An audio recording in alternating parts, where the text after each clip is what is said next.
راجع النهارده وعارف انها هتبقى واقفه مستنياني عشان عايزه تخرج، فقررت اعمل لها مفاجاه احلى من الخروج كمان. نديها بقى بسكويت من اللي بتحبه وندخل نشوف الحاجه هتبقى حلوه عليها ولا لا.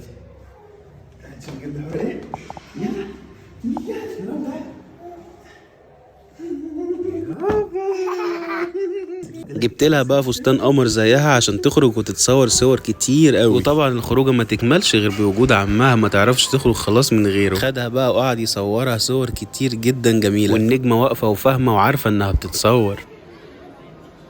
خلصت بقى وخدت مسا في ايديها وراح يجيبوا كاندي.